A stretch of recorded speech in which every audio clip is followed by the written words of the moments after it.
नबी करीम सल्लल्लाहु अलैहि वसल्लम ने मस्जिद में दाखिल होते वक्त एक ख़ास दुआ सिखाई है। अल्लाहुम्मा अजअल फ़ी क़ल्बी नूरन वफ़ी लिसानी नूरन वजअल फ़ी समई नूरन वजअल फ़ी बसरी नूरन वजअल मिन खल्फ़ी नूरन व मिन अमामी नूरन वजअल मिन फ़ौक़ी नूरन व मिन तहती नूरन अल्लाहुम्मा आतिनी नूरन। तर्जुमा: ए अल्लाह, मेरे दिल में नूर रख दे, मेरी ज़ुबान में नूर रख दे, मेरे कानों में नूर रख दे, मेरी आँखों में नूर रख दे, मेरे पीछे नूर रख दे, मेरे आगे नूर रख दे, मेरे ऊपर नूर रख दे और मेरे नीचे नूर रख दे। ए अल्लाह, मुझे नूर अता फरमा। इस दुआ के फ़वाइद। नंबर 1, रूहानी रोशनी। नूर मांगने से बंदा अल्लाह से हिदायत, दिल की पाकीज़गी और ज़िंदगी के हर पहलू में वजाहत की दुआ करता है। नंबर 2, बुराई से हिफाजत। हर सिमत नूर की दुआ गुमराही, शैतान और नुकसान से हिफाजत की अलामत है। नंबर 3, इबादत में तवज्जो और खुशू। ये दुआ नमाज से पहले दिलो दिमाग को यकसू और इबादत के लिए तैयार करती है।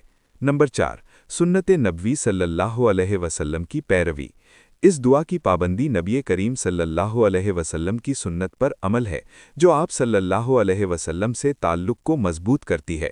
दुआ, नमाज और सेहत साइंसी पहलू। बल्कि दुआ एक रूहानी अमल है, लेकिन बाकायदा नमाज और मस्जिद जाना सेहत के लिए भी फ़ायदेमंद साबित हुआ है। नंबर 1, ज़हनी दबाव में कमी। नमाज की बाकायदा हरकत और तिलावत ज़हनी सुकून देती हैं, जो मेडिटेशन जैसा असर रखती हैं। नंबर 2, जिस्मानी सरगर्मी।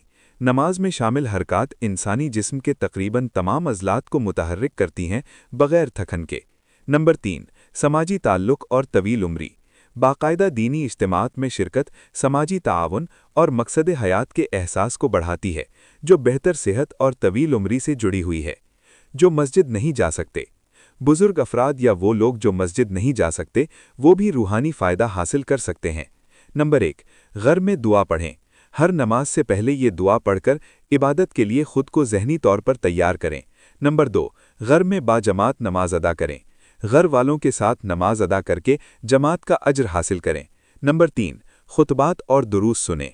टेक्नोलॉजी के ज़रिए मस्जिद के खुतबात और दुरूस सुनकर दीन से जुड़े रहें। इस दुआ को रोज़मर्रा ज़िंदगी का हिस्सा बनाना न सिर्फ सुन्नत के मुताबिक है, बल्कि रूहानी, ज़हनी और जिस्मानी सेहत के लिए एक जामे और मुतवाज़िन तर्ज़ ज़िंदगी को फ़रोग़ देता है।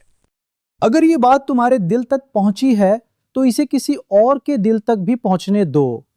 एक बार नहीं, 2 बार सोचो, फिर आगे बढ़ा दो। ये पैगाम सिर्फ तुम्हारे लिए नहीं, ये पूरी इंसानियत के लिए है। लिहाजा इसे खुद तक महदूद ना रखो।